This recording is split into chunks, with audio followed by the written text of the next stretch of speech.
पाकिस्तानी सेना के 90,000 सैनिकों ने कैसे जलील होकर भारत के सामने ढाका में सरेंडर किया था, ये सब जानते हैं। हम तो कहेंगे कि आप इतिहास की किताबों में ढाका का सरेंडर भी डाल दो।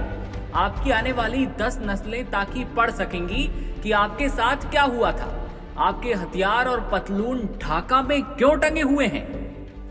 ये बयान बलूचिस्तान के पूर्व मुख्यमंत्री अख्तर मेंगल का है। भारत को बार बार युद्ध की धमकी देने वाले पीएम शहबाज शरीफ और आसिम मुनीर को बलूचिस्तान ने एक बार फिर आईना दिखा दिया है।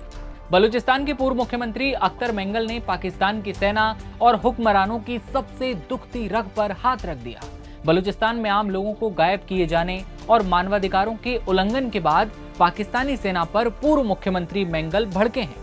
कौन है अख्तर मेंगल, इनका बैकग्राउंडर क्या है, इस बारे में आपको आगे बताएंगे। लेकिन पहले आप ये जान लीजिए कि बलूचिस्तान के पूर्व सीएम ने पाक सेना प्रमुख आसिम मुनीर और पीएम शहबाज शरीफ से तीखे सवाल भी पूछे हैं। उन्होंने बलूचिस्तान में पाक आर्मी की जाति पर तीखा तंज कसते हुए कहा कि हम आपकी बहादुरी 1971 में देख चुके हैं, जब ढाका में भारत के सामने पाकिस्तानी आर्मी ने सरेंडर किया था और बांग्लादेश अलग देश बना था। मेंगल ने यह कहा कि दुनिया के सैन्य इतिहास में दूसरा ऐसा कोई उदाहरण नहीं मिलता। पाकिस्तानी सेना के 90,000 सैनिकों ने कैसे जलील होकर ढाका में सरेंडर किया था, ये पूरी दुनिया जानती है। पाकिस्तानियों को अपनी इतिहास की किताबों में ये पढ़ना चाहिए। यानी जिस पाकिस्तान की फौज खुद को इस्लामी दुनिया की सबसे ताकतवर सेना बताती है, वो कहती है कि हम शांति कराना भी जानते हैं और कहीं जाकर युद्ध करना भी, उसी सेना को अब उसके अपने ही लोग कायरता और नाकामी की मिसाल बता रहे हैं। अख्तर मेंगल, जो कि बलूचिस्तान के पूर्व मुख्यमंत्री हैं, अपने बयान में कहते हैं कि पाकिस्तानी आर्मी की बहादुरी की बात तो खूब की जाती है, बच्चों को तरह तरह की कहानियां पढ़ाई जाती हैं, लेकिन हम तो कहेंगे कि आप इतिहास की किताबों में ढाका का सरेंडर भी डाल दीजिए।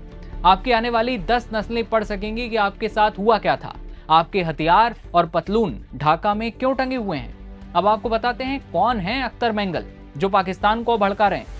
अख्तर मेंगल बलूचिस्तान के बड़े राजनीतिक परिवार से ताल्लुक रखते हैं। पिता प्रांत के सीएम रह चुके हैं और वो 1997 से लेकर 98 तक बलूचिस्तान के मुख्यमंत्री भी रह चुके हैं। बलूचिस्तान नेशनल पार्टी के चेयरमैन मेंगल लंबे समय से पाकिस्तानी आर्मी की जातियों पर सवाल उठाते रहे हैं। हाल ही में महरंग बलोच की सजा पर भी वो मुखरता से बोल रहे हैं। अख्तर मेंगल यानी कि बलूचिस्तान के पूर्व मुख्यमंत्री ने 1971 का जिक्र कर पाकिस्तानी आर्मी और सरकार की जो सबसे दुखती रग है उस पर हाथ रखा है। 1971 में पाकिस्तान को भारत के सामने एक जैसी हार का सामना करना पड़ा था, जो उसके लिए दशकों से शर्मिंदगी का सबब रहा है।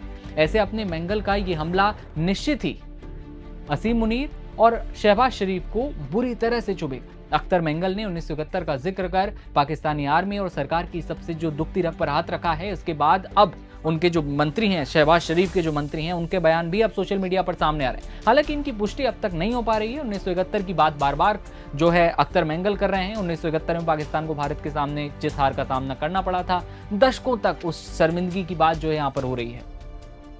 तो अख्तर मेंगल का बयान तो आपने सुन लिया, लेकिन अब शहबाज शरीफ और आसिम मुनीर का बयान सामने आना बाकी है। शहबाज शरीफ और आसिम मुनीर भारत को बार बार परमाणु युद्ध की धमकियां देते रहे हैं, लेकिन उसी बीच 1971 की याद कर भारत के उस हमले की याद दिला दी है, जब 90,000 पाकिस्तानी सैनिकों ने भारत के सामने घुटने टेक दिए थे। इस खबर पर आपकी क्या राय है, आप कमेंट में बताइएगा। फिलहाल इजाजत दीजिए, शुक्रिया।